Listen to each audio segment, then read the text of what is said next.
I am so fortunate. Aliens. What's going on, everybody? Welcome back to Moon Days with Michael. I'm your host, the Royal Triangle Michael, and I am cutting out the esoteric middleman and giving you the tools you need to connect yourself right to the source. We're going to be hopping into our little mini-series about Arcturus. So, the main reason for this video is, one, it's a very important star and a very fortunate star. I am so fortunate. Two is because I have past history with the star. Who cares? And three is because there is a little bit of misinformation about it. So, without any further ado, let's start hopping into this star's characteristics and astrological breakdown, and then we'll hop into the whole history side of it. Arcturus can be found in the Boots constellation, and it is approximately 36.7, don't forget it, light years away. So, like I mentioned, it is in the Boots constellation, and it is the left knee. It is also Alpha Boots. And the reason for this is because it is actually the brightest star in the sky. You need me.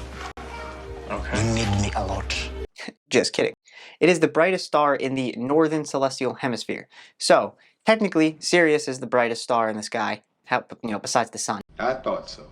However, it is located in the southern hemisphere. So with that being said, Arcturus is actually the brightest star in the northern hemisphere. Now, this star is often referred to as the golden star, but in Arabic, it is one of two stars called Al-Simak, which means the uplifting ones. Now, Arcturus is one of the 15 Bahanian stars, or the Kabbalistic stars, if you want to go from that perspective. Basically, what this means is that it's one of 15 stars usually described as the root of all astrological energy in a way. However, it wasn't always this way, and we're going to hop into that once we actually start talking about the history of this star. Now, this star can be found in 2430 degrees of Libra, and it has the orb of 240. And it has the natures of Mars, Jupiter, and a little bit of Mercury thrown in there for good measure. This star's influence has to do with pride, justice, figuring things out, seeing things through, and it is actually extremely fortunate, one of the most fortunate stars in the sky. So actually having this star placed in your chart can be very beneficial to you because it is always going to drive you to seek the truth, to finish things through,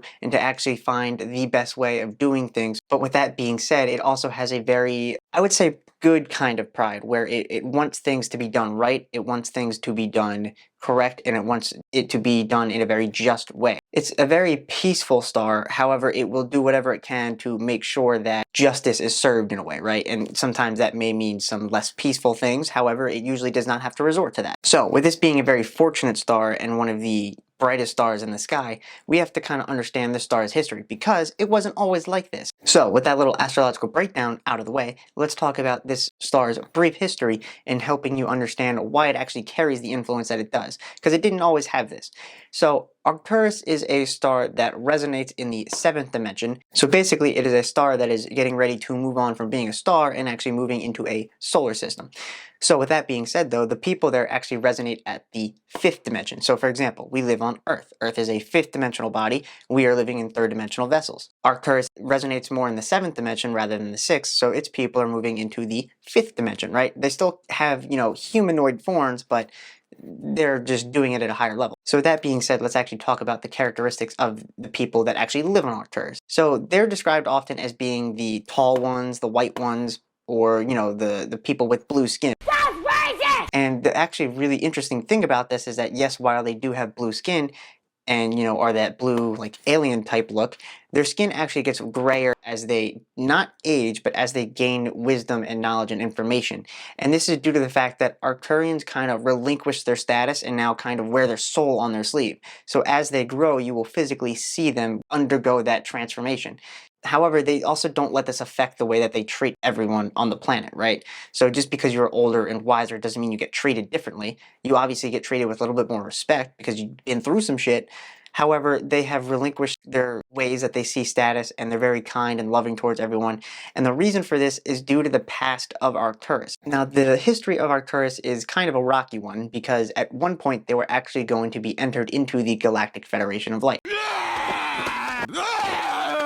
Most people want to think that Arcturians and Arcturus is a member of the Galactic Federation of Light, along with the Pleiadians, the Sirians, the Lyrans, the Draconians, and other star systems. However, they are not. So, while they were going to be entered into the Galactic Federation, while they were still undergoing that transformation or undergoing that induction into the Galactic Federation, a certain being well, more specifically, that guy, went actually incarnated under Arcturus and became a member of the Galactic Council for Arcturus and was able to get them to stop joining the Galactic Federation and actually understanding the problems that they're having and how to figure it out on their own. We're going to save that for a whole nother video. The key thing here is that Arcturus wasn't always a peaceful and loving and kind of having everything kind of figured out. They had to figure their own shit out, right? Or they could actually realize that, oh, we shouldn't be doing this, right? Because they were kind of, being set up to join the Galactic Federation.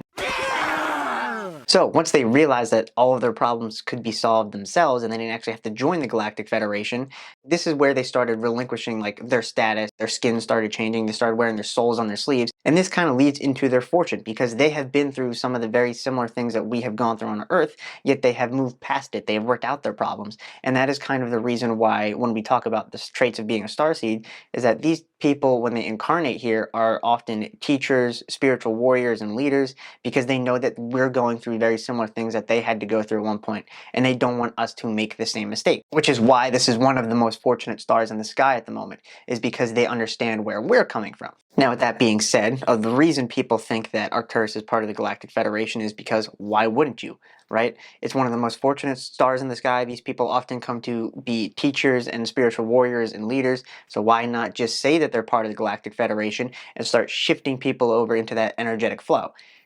That's not true.